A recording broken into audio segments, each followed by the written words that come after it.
Olá, Olá, como está? agora é oficial. Oficial, tô arrumando aqui a câmera, eu tô me sentindo super importante. Eu também. Vamos esperar um pouquinho as pessoas entrarem, né? Vamos. E aí, muito calor? Como tá o clima no Porto? Tá quente. Tá quente, Quente, né? abafado, né? Porque aqui é, é muito úmido, então qualquer calorzinho que faz a gente derrete Eu imagino, eu saindo na imagino. rua. O que Aqui aí. em São Paulo, aqui em São Paulo tá muito calor, hoje quase 30 graus. Tá Não, bem atípico. aqui tá 21, tava 25 hoje a máxima, mas eu saí na rua e voltei pingando, Entendi. acostumado já com frio. É, porque aí no Porto faz muito frio, né? Faz. Faz muito frio. Aqui no inverno, o frio, né, que é a maior parte do ano, a máxima é 16, 17, 18 de máxima. E Agora é no uma frio, cidade frio tão é linda. 13. Sim, É muito linda. Eu te falei isso aquele dia. Eu acho que tem um quê de Rio de Janeiro. Você falou que acha que Lisboa é mais, mas sim. eu acho que é muito parecido. O ar do Rio é uma cidade fantástica. Eu virei fã de Portugal como um todo, né? Mas o Porto é muito lindo. Só fiquei devendo a visita à biblioteca mais famosa do Harry Potter lá, da Sim. escritora. Eu não consegui ir porque, como a gente ficou poucos dias, foi bem corrido e já não tinham mais ingressos e tal, mas Eu nunca fui também. Eu moro aqui e nunca fui. não acredito. Tem que ir. Onde eu passei lá tinha uma fila para entrar, que agora voltaram, né, os turistas para cá. É. Então, tinha uma fila para entrar, acho que tinha umas 20, 25 pessoas. Falei, meu Caramba. Deus. Mas eu nunca fui, mas eu ainda vou. Agora, as visitas lá nas vinícolas todas ali, né? Ah, essa daí O eu... passeio, isso aí é de lei, né? Sim, Quando eu fui na Casa Ferreirinha. sim, Ferreirinha, aqui em Gaia, no Cais de Gaia. É bem, próximo ali na frente do rio, né? Sim, só que é do lado, é o lado de Gaia, tem o lado do porto e as vinícolas, ficam no Cais de Gaia, ficam do outro lado da ponte. Bem Não, no início. e aí no norte tem que comer, eu já aprendi, ó, então eu posso explicar tudo sobre a cultura portuguesa, porque tem que comer a francesinha, né? A O francesinha, prato. assim, A francesinha é quase uma bomba de calorias, né? É sim, uma é um lanche formiga. praticamente com molho, A é, Jânia, seja bem-vinda. o A Carlos. todos, a gente está só esperando um pouquinho as pessoas entrarem para a gente começar a live mesmo. A gente Enquanto está isso, a gente fazendo a está. esquenta. Minha prima Karina, Carlos, Anne. Olá, Cá. É, estamos aqui aguardando Um pouquinho. um Mas é uma pouquinho. delícia, viu? Não pense que eu não gostei da francesinha, mas é um prato bem robusto. Que, assim, é melhor comer no almoço, digamos. Sim, o molho da francesinha ele é bem calórico. Muito, e é muito gigante, né? Mas é uma delícia, porque Sim, queijos e molhos e a Laura que presunto. entrou agora, ela faz uma francesinha boa. Ó, A Mari, ó, já a tô Mari é passando. uma advogada aí do Brasil que mora em Portugal, que Oi, ia fazer a Mari. inscrição dela na Ordem dos Advogados. Não sei se já fez, né, Mari? Ela falou que ia fazer, não sei se ela já fez. Que bacana. A doutora Janaína também que está aí, ela é minha colega aqui do Brasil também, ela é da OAB do Butantã, Sim, também civilista, trabalha na área de contencioso civil, conhece muita coisa de direito imobiliário, então a gente está tendo, assim, a gente vai contar com bastante contribuições aí dos nossos colegas. sim, sim, direito imobiliário aqui tem bastante, porque as pessoas que chegam aqui, né, elas geralmente buscam um advogado para saber sobre contratos de arrendamento, contrato de compra, contrato para fins habitacionais. Então, eu já tive alguns clientes de direito imobiliário. Jana, eu que agradeço a sua presença, estou honrada aqui pela sua participação e assim, a Jana e aos demais, a gente pede, por favor, que façam perguntas, que contribuam, porque esse aqui é um bate-papo, né? E o nosso objetivo aqui é trocar experiências e comparar um pouquinho. O Portugal é um sonho, né? É um país belíssimo, de gente muito querida e acolhedora. Eu fiquei encantada, essa aqui é a realidade. Sim, Eu Portugal é voltei. encantadora. É um lugar encantador, um país belíssimo, de pessoas acolhedoras também. Muito, muito, muito, muito. Então, Fá, eu acho que a gente pode iniciar um pouquinho, né? Queria te apresentar, né? E dizer, o Fábio é advogado, trabalhou aqui no Brasil. Ainda E há muitos trabalha, ainda tem anos umas coisas aí. trabalha, né? Hoje, com o processo eletrônico, você pode trabalhar de Portugal aí, aqui no Eu faço as Brasil, coisas né? tudo de Portugal. E como é tudo eletrônico, é difícil ter uma audiência, ainda mais agora, em tempos de pandemia. Então, eu tenho algumas coisas aí no Brasil. Bom, você sabe, se precisar de uma advogada para uma audiência, orientação Sim, legal, já estou aqui me prontificando. sim. Mas o Fábio também, ele, além de todas essas questões cíveis, direito do consumidor, ele também atua com direito do trabalho, que aí se chama direito laboral, Laboral. que eu te aprendi. E ele também tem muita experiência nessa questão de cidadania, residência, né? E ele tem, até vou deixar aqui o Instagram dele, o Desbrave Portugal, Acabou que de também entrar. acabou de entrar, que dá todas essas dicas e lá ele faz um assessoramento jurídico muito interessante, não só para brasileiros, né? Acho que é importante a gente deixar isso bem Sim, claro. para qualquer cidadão que queira morar em Portugal. É interessantíssimo. E você sabe que quando a gente anunciou essa live, Fá, eu até queria pedir para você responder isso, porque muitas pessoas me procuraram, porque nos últimos anos a quantidade de brasileiros em Portugal foi muito crescente, né? Sim, E me procuraram porque eu não sei exatamente como funciona o processo, mas eu sei que é possível fazer a nossa validação da OAB em Portugal. Aí queria que você sim. contasse um pouquinho disso, porque tem muita gente aí que gostaria de saber. Sim, antes de mais nada, eu gostaria de te agradecer pelo convite, Imagina, eu que agradeço. porque era uma coisa, fazer uma live era uma ideia que eu já tinha, só que como nós já falamos, eu não tinha ainda colocado em prática. Aí apareceu a senhora doutora Priscila com a ideia, e foi uma ideia que eu gostei muito, e eu espero que seja algo que acrescente alguma coisa para quem está assistindo, que as pessoas possam contribuir, como você já disse, e vai ser uma coisa bem descontraída, como nós já prevíamos.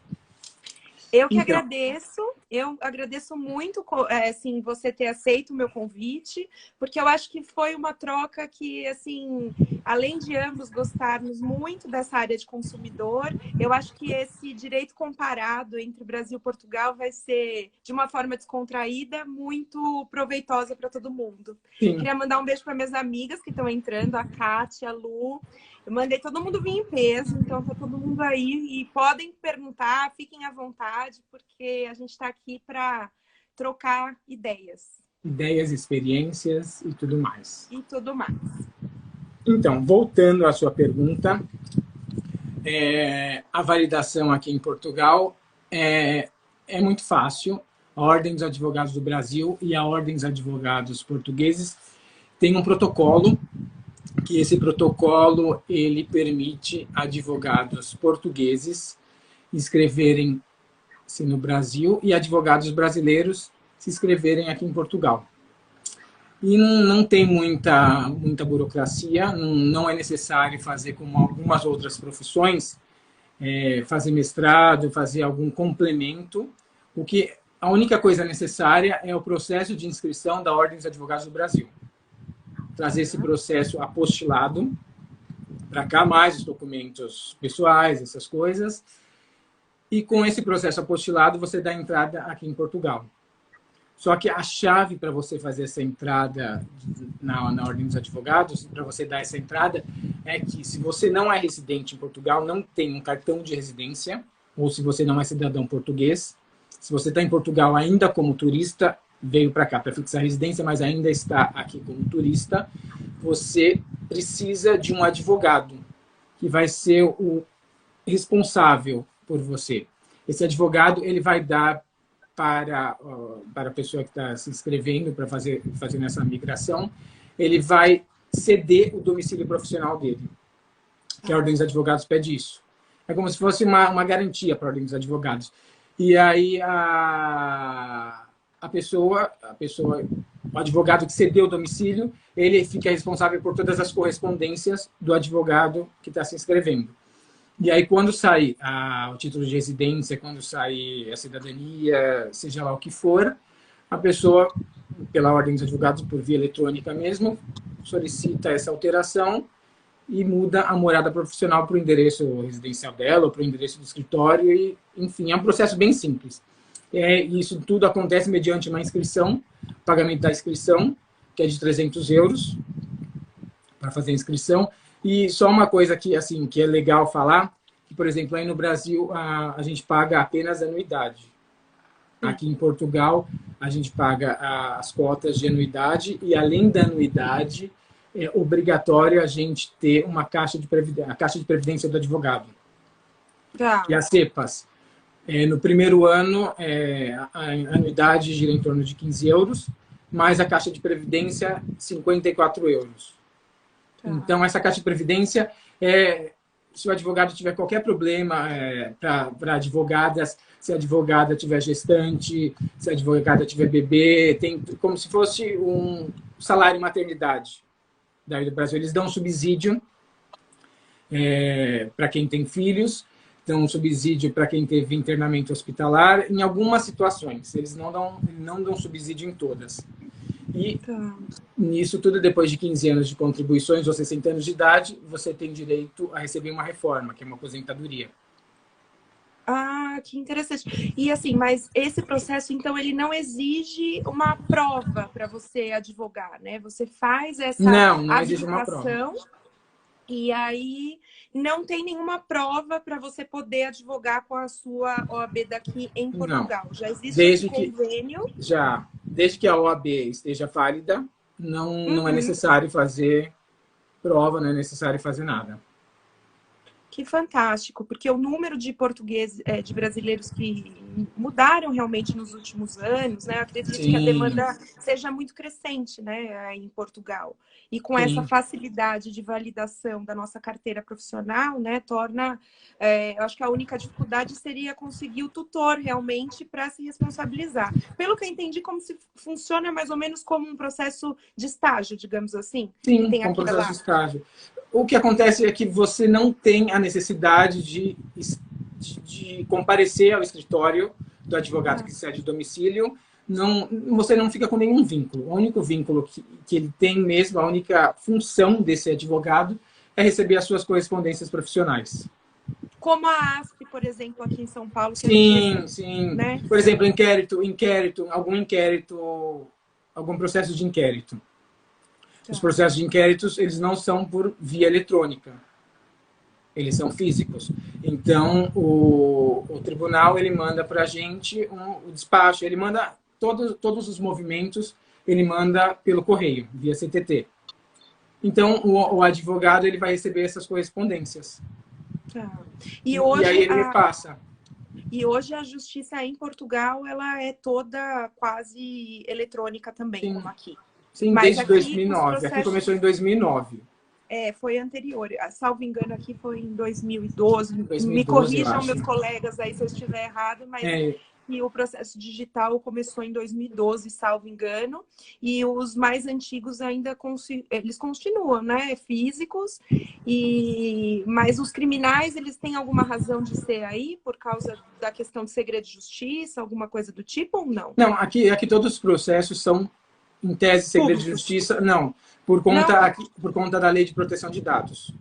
Tá. Aqui já vigora, desde 2016, a Lei de Proteção de Dados. Então, a gente não tem acesso ao processo do colega. Se eu tentar consultar o processo de algum cliente me procura, fala, olha, eu preciso que você veja, eu não tenho acesso nenhum. para eu ter o acesso, eu preciso peticionar no processo para pedir acesso. Perfeito. O Weber, que é meu colega, também advogado, ele está falando para a gente mudar para Portugal por todas essas facilidades. Já tem um assim, advogado aqui para... É bom porque aí para ceder o muito domicílio advogado fiscal, o para domicílio se a gente se profissional. equivocar em algum dado, alguma... Eles estão aí, a Jana, o Weber, todo mundo aí para falar um pouquinho, né, das correções. Mas o que motivou realmente essa live de hoje, né, da gente é fazer também uma comparação do nosso direito do consumidor e explicar para o pessoal que está aqui a diferença de viés que existe entre ambas as legislações, né? O nosso CDC, ele é uma legislação que ela foi criada com base no Código de Defesa do Consumidor espanhol, com leis esparsas portuguesas, né? E é uma lei que, assim, ela está relativamente antiga, né? Porque o CDC aqui, ele é de 90. Mas eu entendo, né, como uma análise técnica, que é uma das melhores técnicas legislativas que nós já tivemos, porque ela é muito avançada para o seu tempo, né? Então, a gente está falando de 90, que é um período à disposição. E o CDC já faz essa previsão para as compras fora de estabelecimento, o direito de arrependimento. Então, assim, o mecanismo do CDC, ele é muito bem desenvolvido. O problema é a aplicação do CDC que se dá aqui no Brasil e um desvirtuamento que se tem aí de enxurradas de ações, aventuras jurídicas, mas, assim, a técnica legislativa é excelente. E muito também me questionaram, né, a respeito, na época também, do Marco Civil da Internet, que era uma lei que veio para regulamentar essas relações. Na minha opinião, não havia necessidade, porque o CDC, ele é uma norma principiológica e ele tem lá todos os dispositivos que possam defender os interesses, né? Só que acho que o que vale a pena, que agora eu vou pedir para você explicar para o pessoal que está participando aqui da live, é essa diferença de viés, né? A nossa legislação, ele é um código de defesa e proteção ao consumidor. Então, a gente parte do princípio que o consumidor aqui é o vulnerável nessa relação jurídica, que merece assim, a proteção do Estado como se diz, na tutela dos direitos, né? E é isso que a gente estava conversando, que em Portugal é diferente. Aí eu queria que você explicasse por quê. Então, eu vou começar por aquela informação que você me deu, que eu nem sabia, que o Código de Defesa do Consumidor, ele foi criado com base no Código de Consumo de Portugal. Na verdade, em legislações esparsas, né? Esparsas, então. Mas não assim, era codificado ainda, né? Mas o Portugal, ele entrou nessa parte de Código de Consumo quando ele entrou para a União Europeia. Então, foram essas legislações esparsas que você citou, que também criaram o código, que aqui é direito do consumo, não é nem código de consumo, aqui é o direito de consumo, que ele é uma coisa, aqui é diferente. Enquanto aí no Brasil ele é voltado para o consumidor, aqui é um código de consumo que nós temos. E do Brasil, o Código de Defesa do Consumidor, ele tem cerca de 100, eu tinha marcado 100 alguns artigos, agora eu não me recordo. E Sim. O nosso Código de Consumo aqui em Portugal ele tem 25 artigos.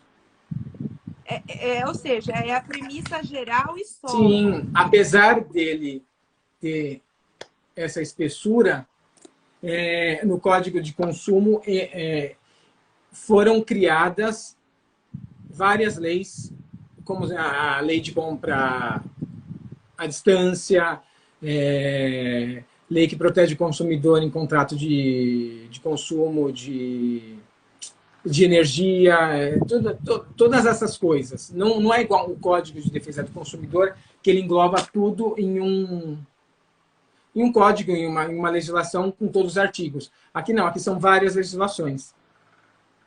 Que, na verdade, da onde surgiu essa necessidade de codificar, né? Com a Constituição de 88, ficou regulamentado que seria disciplinada a questão das relações de consumo. né? Sim. E aí houve, tanto que a Constituição é de 88 e o CDC é de 90, né? Sim. Então ele foi elaborado para suprir essa lacuna legislativa que existia, né? E a exemplo das nossas leis aqui, tudo, a gente não parte de uma premissa geral, a gente sempre tenta incluir todas as exceções das exceções, né? E mesmo assim, ainda é uma técnica legislativa muito avançada para a época que ele foi feito, né? Sim. O problema, o que acontece aqui no Brasil com relação ao CDC é o desvirtuamento da aplicação, né? Porque a nossa legislação em si, o nosso código é excelente.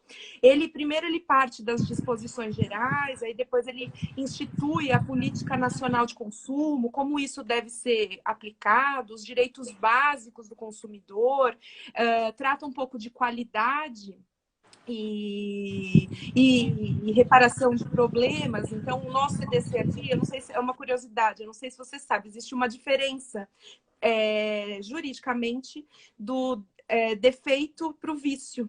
Então, o código faz o fato do produto aqui que está codificado é um defeito, é um dano que você acaba expondo ali o consumidor a algo muito maior, que pode atingir a saúde e a integridade física. O nosso vício é uma impropriedade técnica. Então, se eu pudesse exemplificar, para ficar bem claro o que é defeito do que é vício, o defeito é, por exemplo, você liga um secador de cabelo e ele explode na sua cara e te queima, causa queimaduras. Isso é um defeito. O vício aqui, o que seria? Você ligar um ferro e ele não funcionar. Então, ele só não tem a propriedade, né, e o uso que dele se espera.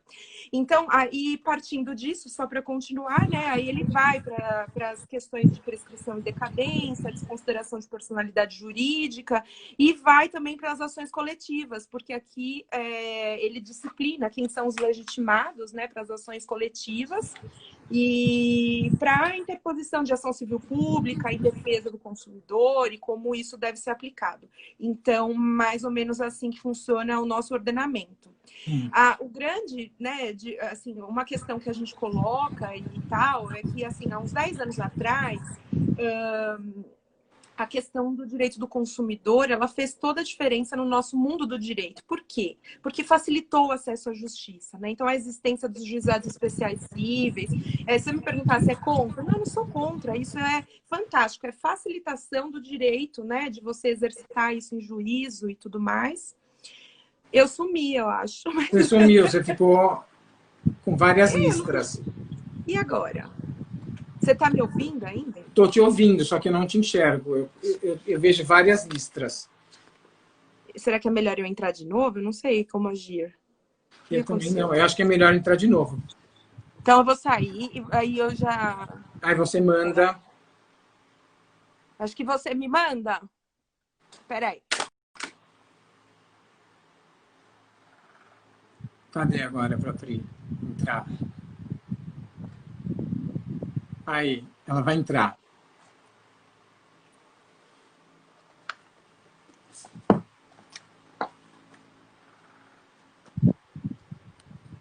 Voltou. Voltei, gente. Melhor aparecendo eu aqui, né? E aí, só para concluir, eu acho que é isso. O GEC, ele teve um papel muito importante nessa facilitação dos direitos em juízo, porque tem isenção de custas, não há necessidade de pagamento de honorários advocatícios na primeira fase, né? E até nem advogado. Se você até 20 salários mínimos, você nem precisa de advogado para atuar no juizado.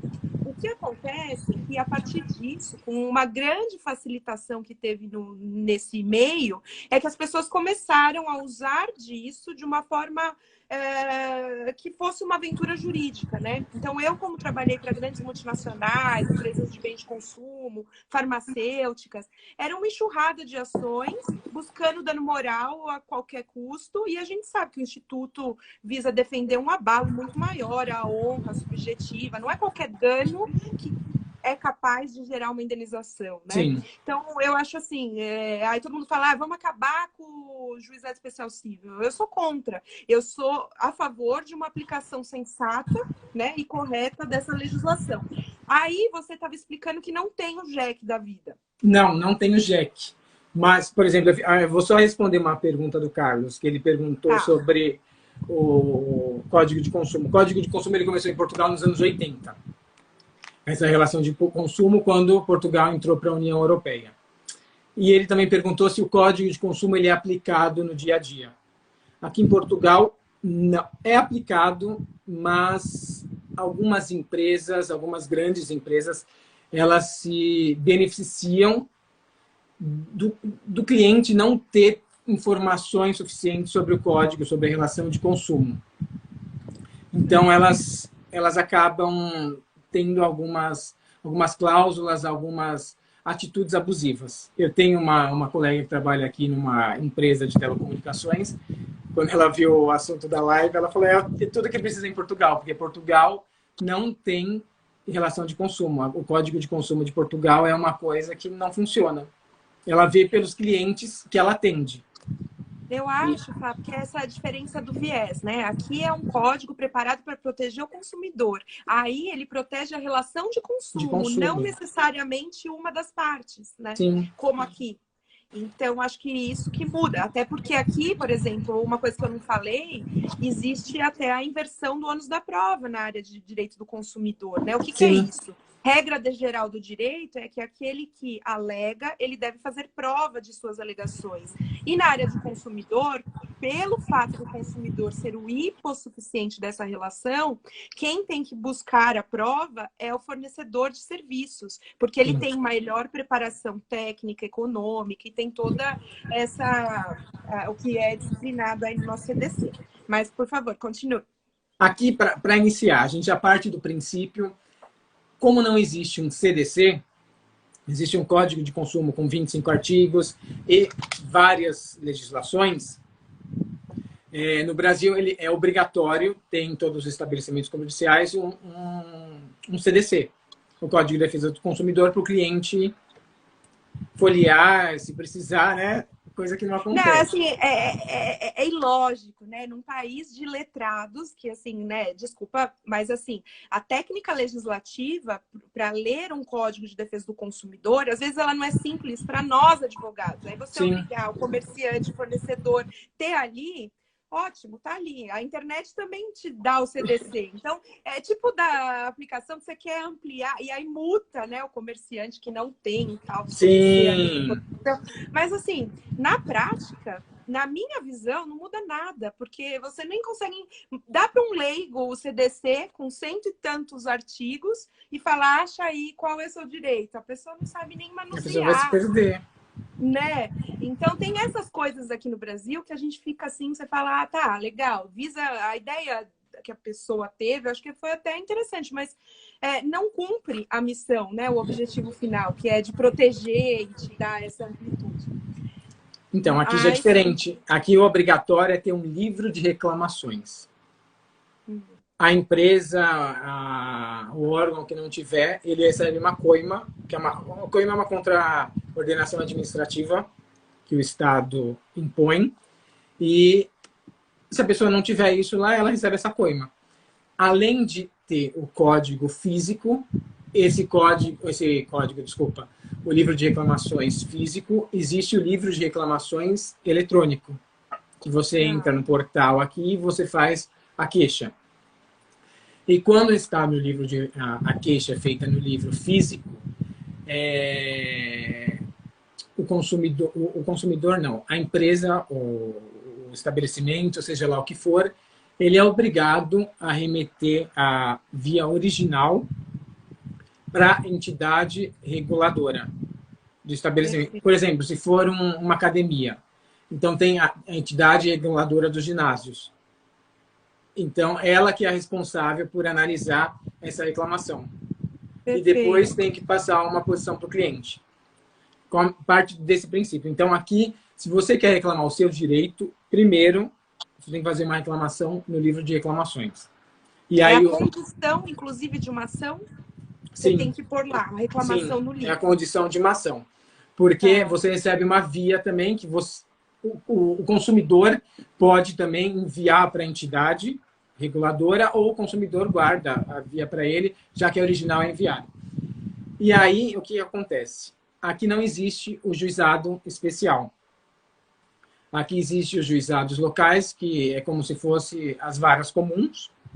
E para litígio de consumo, geralmente é adotado, existem vários, em vários lugares, em Lisboa, no Porto, em Braga, o Centro de Arbitragem e Consumo, que eles têm todas as cláusulas, todos os contratos, até 30 mil euros, eles podem fazer arbitragem.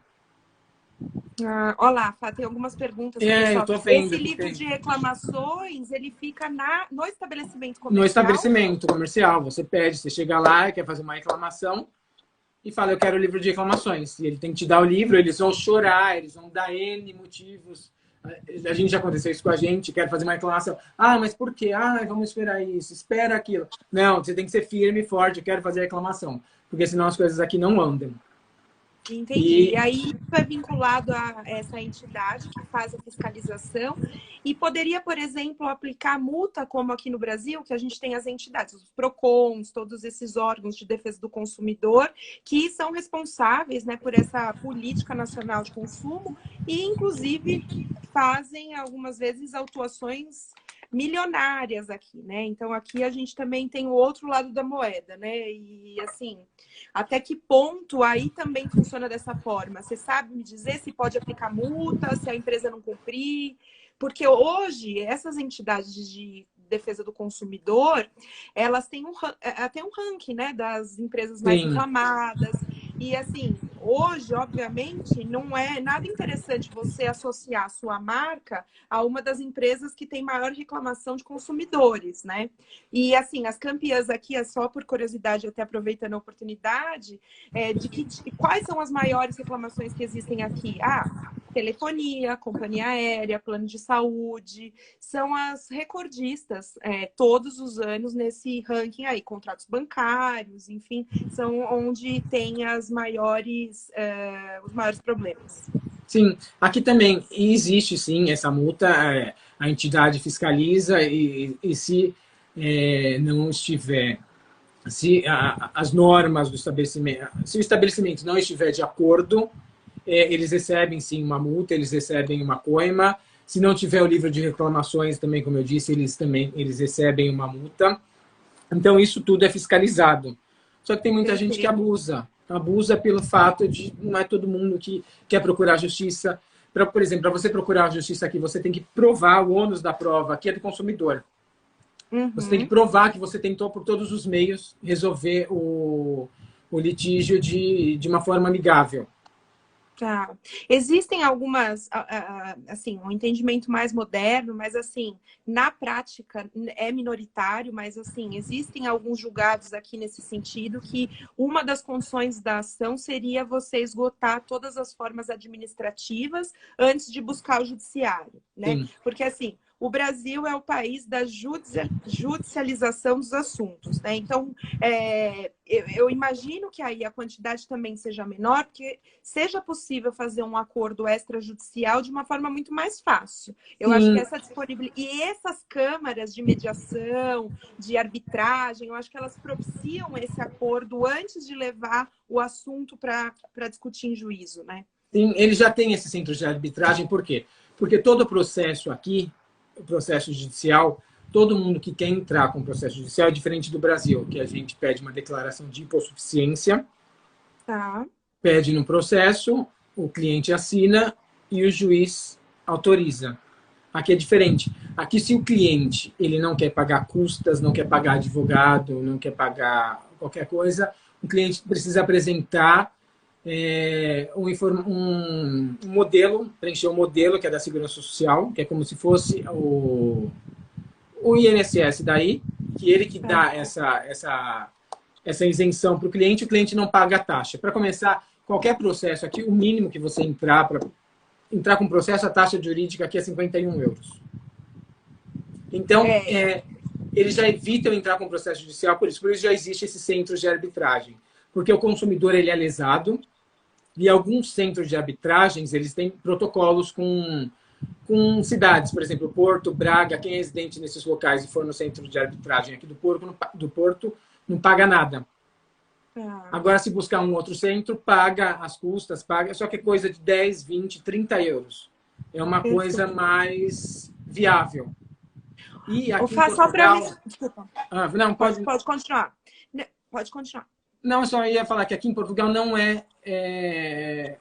o cidadão português, ele não tem por norma ir atrás dos direitos via judicial ou via arbitral, porque ele acha que vai gastar muito. Eu já recebi várias ligações de clientes com problema com telefonia, porque queria cancelar o contrato, seja porque ia mudar para o Brasil, ou estava má fornecimento de energia, ou mudou de endereço e queria o cancelamento do contrato. Tinha esse direito, só que a empresa não dava, e na altura que estava, seria necessário ir para o centro arbitral, e a pessoa devia 300 euros para cancelar o contrato e falou, não, eu prefiro pagar do que entrar na justiça. E a sentença arbitral, ela é um título executivo. Ela Sim. tem a mesma validade de uma sentença de um tribunal. Mas as pessoas aqui não têm essa cultura, como aí no Brasil. Eu acho que, e também, né, eu acho que muito por conta disso, pelo que você explicou, sempre existem as custas judiciais e os honorários advocatícios, né? Sim. O fato do juizado, na primeira fase, né, até nessas ações, dispensar custas e honorários, faz com que isso se torne realmente uma aventura. Quer dizer, o famoso se colar colou, né? Teve muito isso aqui. Deixa eu só, antes da gente só continuar, porque acho que 2 pessoas perguntaram isso, né? Então, assim, se a reclamação não for atendida, a pessoa não ficar contente, ela colocou lá no livro, e aí qual seria o próximo passo, né? Como reclamar sobre um produto ou um serviço aí em Portugal? Qual seria o caminho? Então, aqui há o livro de reclamações e também há o portal da queixa, como se fosse o consumidor.gov, Reclame Aqui, aí do Brasil. Tá. Aqui tem uma associação também, só que essa associação é paga, então chama Deco Proteste. Eles resolvem, existe desde 1980, dos anos 80, desculpa, eles resolvem esses litígios com o consumidor. Só que isso daí já é uma coisa mais privada. É uma coisa para você tem que ser associado, então, mas existe, é como se fosse digamos que o Procon aqui existe a Anacom, existe os órgãos, mas a DECO é como se eu vejo como um Procon daí, é mais fácil de explicar. Só que é uma coisa privada que você tem que ser associado para você ter os direitos. Entendi. Então, não alguns portugueses são associados, mas também eles não... O problema é que aqui as pessoas não levam isso muito... não tem essa cultura de procurar o direito na justiça. E acabam perdendo muita coisa. Então, seria o ideal, acho que o mundo ideal seria o equilíbrio, né, dessa relação Brasil-Portugal, porque aqui é o contrário, é a cultura da judicialização, né? Então, qualquer assunto acaba no judiciário. E isso, assim, impede que os temas mais relevantes sejam apreciados, né? E N outras incompatibilidades, por exemplo, no juizado especial cível, depois que você entra com o famoso recurso inominado, né? E aí uma vez a estagiária falou, por que é inominado? Porque a lei não deu nome, só por isso. Ela falou, é porque eu nunca achei o recurso inominado escrito. Eu falei, nem vai, porque a lei só fala recurso. E é inominado porque ele não tem nome. E aí o que acontece? Na segunda fase, na segunda instância do JEC, já tem condenação em custas e honorários. E se você quiser discutir ainda assim e não se conformar com aquela decisão, só caberia o recurso extraordinário, que seria para o STF, ou seja, você vai levar uma questão de telefonia de um plano de R$ 120 para o órgão máximo do seu ordenamento dizer e esbarrar em repercussão geral e um monte de outras amarras. Então, é um sistema, né? Além de existirem muitos recursos, acaba te propiciando, né, essa briga contínua da demanda até as instâncias superiores, né? Então, oi, Jaque! E, bom, enfim, eu acho que o mundo ideal seria o equilíbrio, então, né? De, assim, nem tanto o modo português de não acabar em juízo com as disputas, nem tanto o brasileiro, que tudo acaba no judiciário, né? Eu acho que o que fica de lição, acho que o nosso próximo ponto que a gente vai falar, né, seria o que você tem notado com essas questões na época de pandemia, como que fica essa aplicação, porque aqui eu defendi, até escrevi um artigo sobre isso, que assim, nunca na história, né, dessa relação aqui nossa do Código de Defesa do Consumidor, nunca o consumidor e o fornecedor estiveram tão vulneráveis de forma igualitária. Eu acredito que é a primeira vez que isso tem ocorrido, né, nesse momento de pandemia, que esse equilíbrio contratual ficou realmente muito abalado, porque a gente está diante de uma pandemia mundial, que é um fato... um caso fortuito, força maior, que ambos não esperavam, né? Sim. Então, eu defendi a tese que, nesse momento atual, teria que ser mitigada essa questão da hipossuficiência do consumidor. Porque, se você parar para pensar, muitas atividades deixaram até a aviação, por exemplo.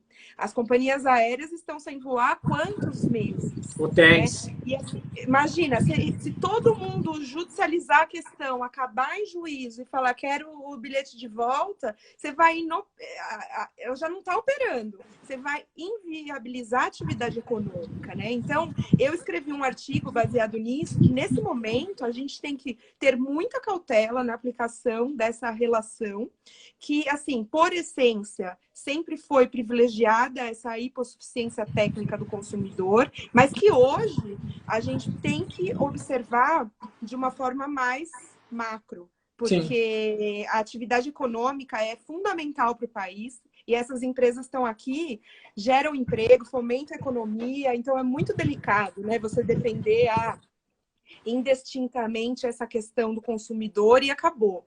Então, eu acho que hoje, assim, e o que eu vi aqui nessa época de pandemia, o que a coisa aconteceu é que muitas dessas empresas prorrogaram os contratos, então postergaram vencimentos, redução, né? Eu até fiz umas pesquisas aqui no meu Instagram, perguntando de contratos educacionais, de ensino.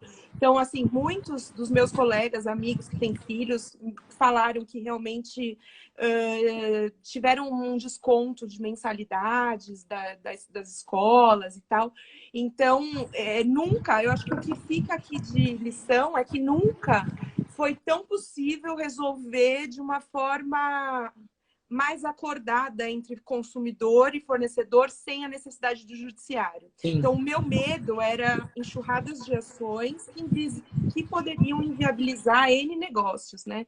Então, hoje, eu entendo que nunca foi tão possível aqui no Brasil renegociar seus contratos, buscar uma nova forma de prestação, remarcar passagem, reembolso de shows. Tudo isso está sendo feito de uma forma com muita cautela para manter os direitos do consumidor, mas sem quebrar todo mundo em massa, digamos assim. Então, deixa eu só falar uma coisa que eu esqueci.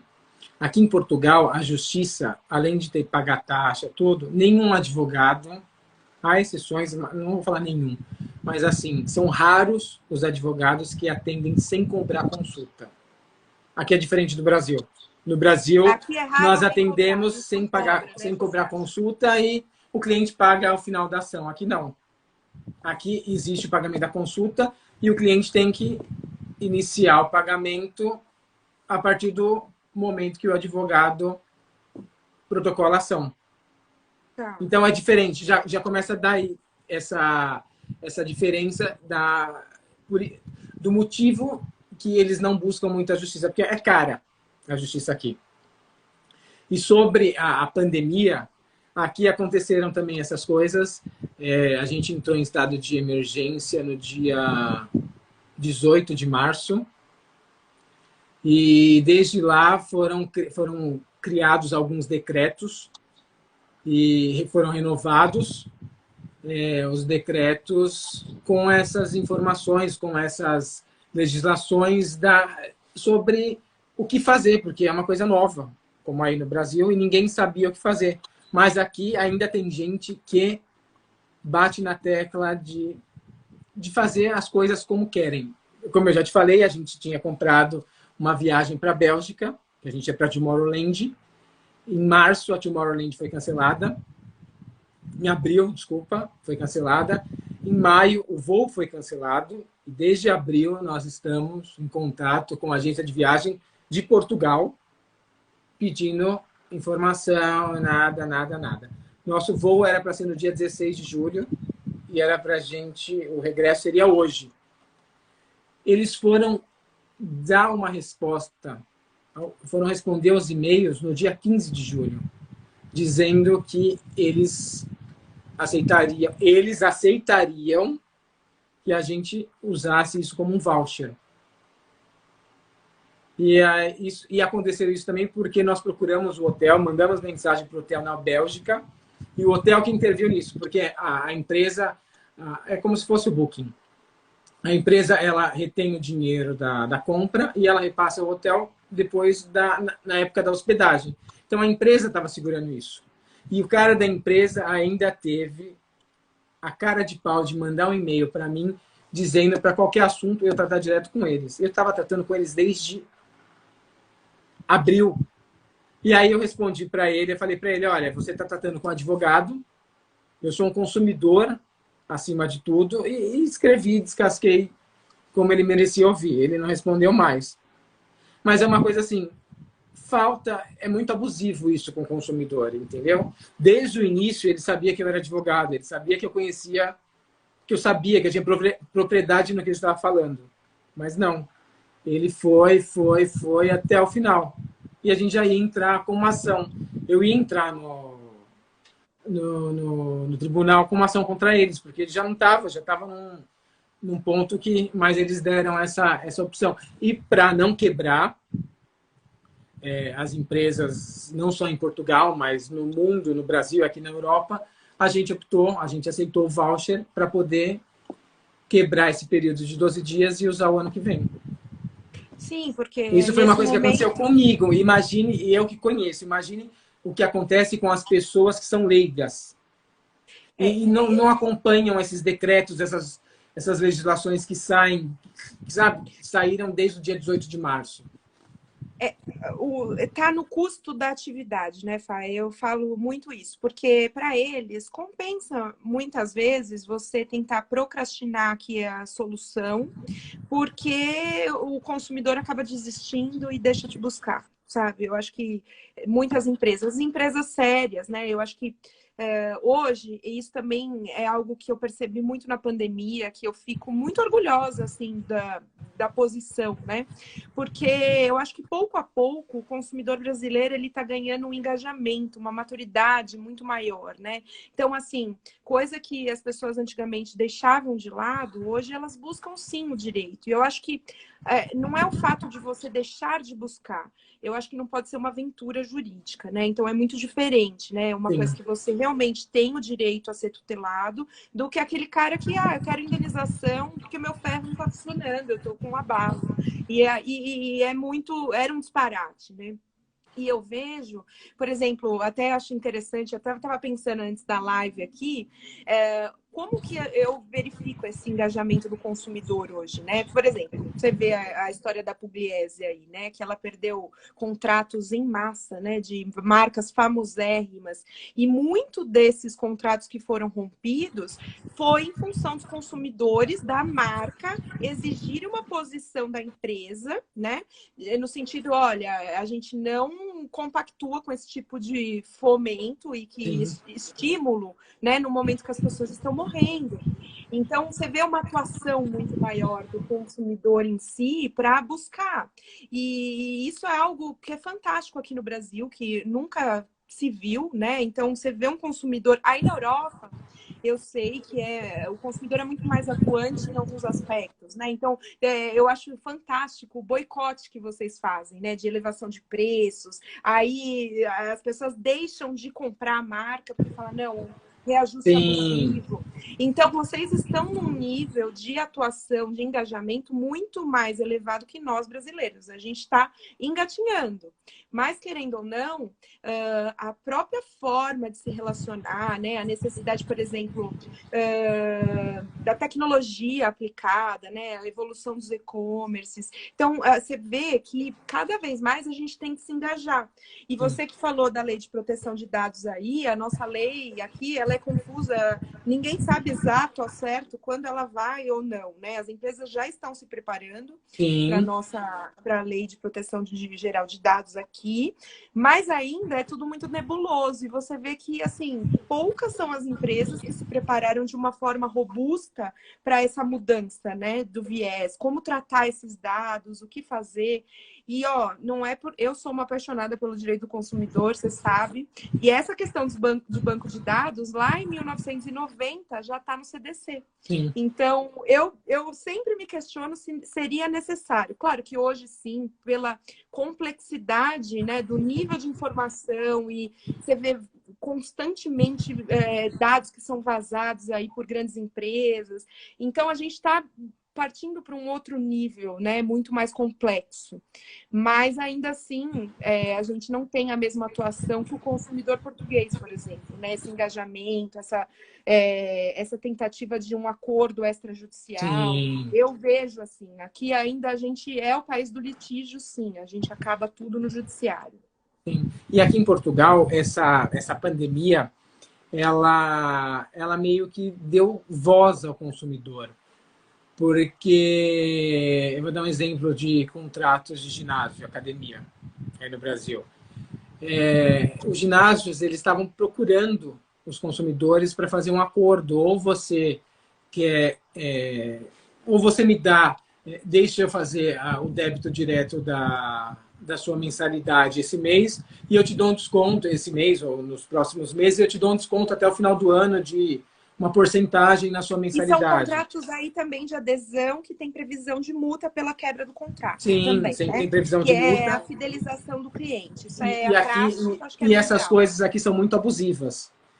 Então, principalmente em ginásio, esses ginásios que têm as cláusulas abusivas, eles tiveram que começar a abrir mão de algumas coisas e procurar o cliente, procurar o consumidor, para mostrar que o consumidor tem algum valor.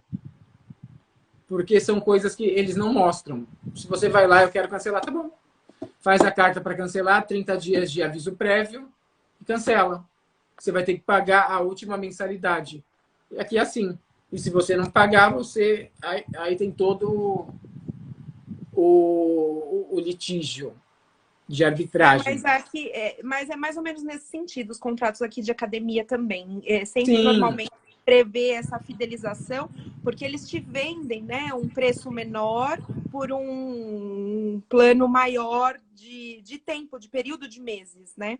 E aí eu não sei exatamente o não, percentual de mas aqui tem multa umas cláusulas abusivas mesmo. Por exemplo, abusivas. o meu ginásio que eu frequentava, Meu é, ginásio, ginásio, ele tem uma academia, academia, como no Rio. academia, não tô brincando. Ele tinha uma cláusula, ele tem spa, e ele tinha uma cláusula que ele dizia que o valor da mensalidade não iria se alterar se eles decidissem, por algum motivo, fechar o spa. Não. E eles dizem que eles se colocam como um ginásio premium em Portugal. Então, se você está no ginásio premium, você está pagando mais, é porque você quer usar o spa.